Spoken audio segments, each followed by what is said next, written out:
নমস্কার বন্ধুরা, হোম কিচেনে আপনাদের সবাইকে স্বাগত। আশা করি আপনারা সকলে খুব ভালো আছেন।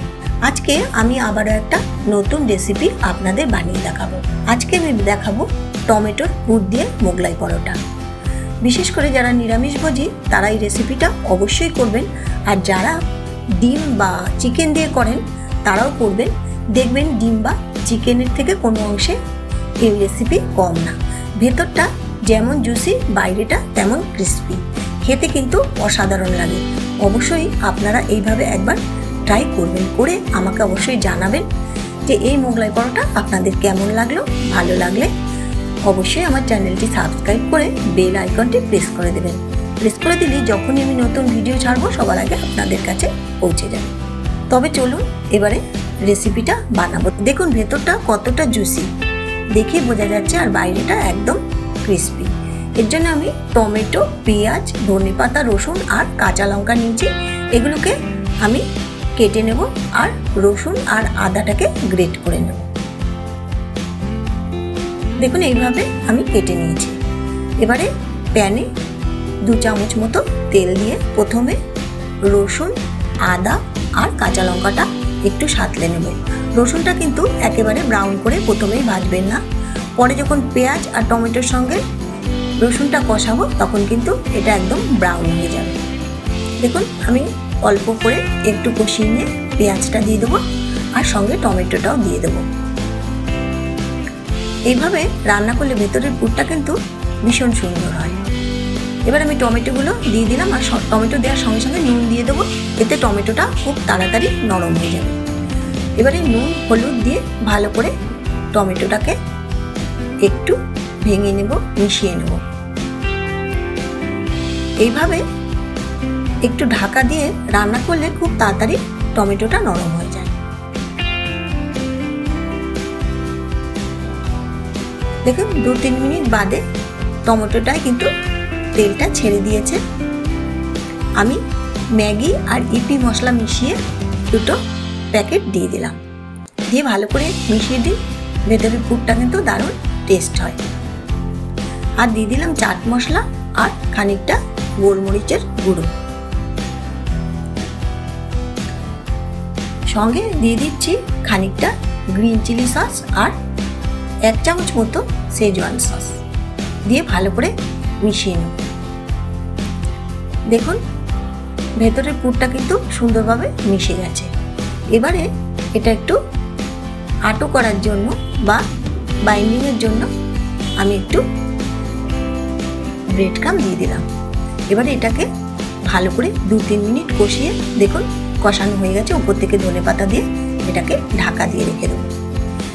এবারে আমি ময়দাটা মেখে নেবো। এখানে আমি নিয়ে নিয়েছি 250 গ্রাম ময়দা, আপনারা আপনাদের পরিমাণ মতো নেবেন। আর নুন আর চিনি দিয়ে দিলাম, আর এখানে 1 চামচ তেল দিয়ে দিলাম।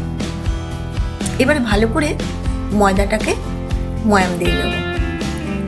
সুন্দরভাবে ময়াম দিলে তবে কিন্তু বাইরের মোগলাইটা ক্রিস্পি হবে। এবারে জল দিয়ে এটাকে মেখে নেব। জলটা বেশি দেবেন না, অল্প অল্প করে, ঠিক যতটা দরকার ততটাই। দেখুন ময়দাটা আমার মাখা হয়ে গেছে।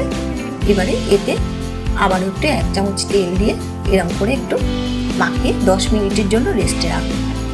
10 মিনিট বাদে এটা থেকে লেচি কেটে নেব। আমরা রুটি বা পরোটার যে লেচি কাটি তার থেকে কিন্তু বড় লেচি কাটতে হবে, কারণ ভেতরে খানিকটা পুর দেব, সুতরাং লেচিগুলো বড় করে কাটবেন। এবারে যেখানে পরোটাটা বেলবেন সেখানটা ভালো করে তেল মাখিয়ে নেবেন, নিয়ে এবারে মোগলাইটা পাতলা করে বেলে নেবেন। দেখুন এইভাবে আমি বেশ পাতলা করে বেলে নিয়েছি।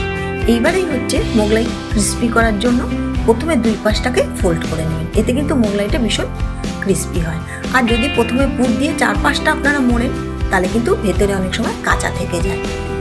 এবার আমি পুরটাকে এরকমভাবে চারিদিকে ছড়িয়ে দিলাম, আর উপর থেকে একটু পনিরের কুচি দিয়ে দিলাম। পনিরটাকে আমি বিট নুন আর একটু চিলি ফ্লেক্স দিয়ে এইভাবে ছড়িয়ে দিয়ে আবার ঠিক এইভাবে একটু 2 পাশটা টেনে ফোল্ড করে নিলাম, আর 2 সাইডটা ভালো করে হাত দিয়ে চেপে চেপে বন্ধ করে দেব। তাহলে আর মশলা থেকে তেলটা ছেড়ে বেরিয়ে আসবে না। দেখুন এইভাবে আমি মোগলাইটা রেডি করে নিলাম।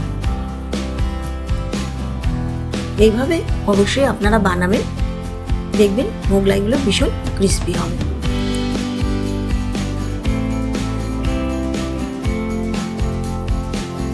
এবারে কড়াইতে আমি তেল দিয়ে নিয়েছি, দিয়ে চারিপাশে তেলটা একটু ঘুরিয়ে নিয়ে মোগলাইটাকে ছেড়ে দেব। একটু সাবধানে ছাড়বেন, হাতে যেন তেল ছিটে না যায়।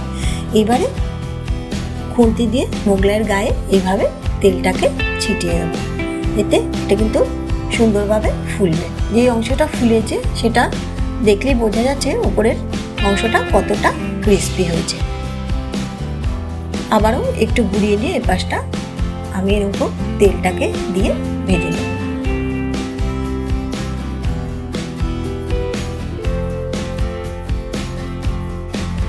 এই পাশটা হয়ে গেলে আমি এই পাশটা উল্টে দেব, উল্টে দিয়ে আবারও একেবারে গোল্ডেন ব্রাউন করে ভেজে নেব।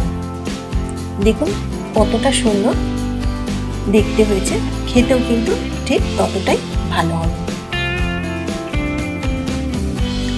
একটা মোগলাই আমি রেডি করে নিলাম। এবার একটু কেটে আপনাদের দেখাবো ওপরটা কতটা ক্রিস্পি আর ভেতরটা কতটা জুসি।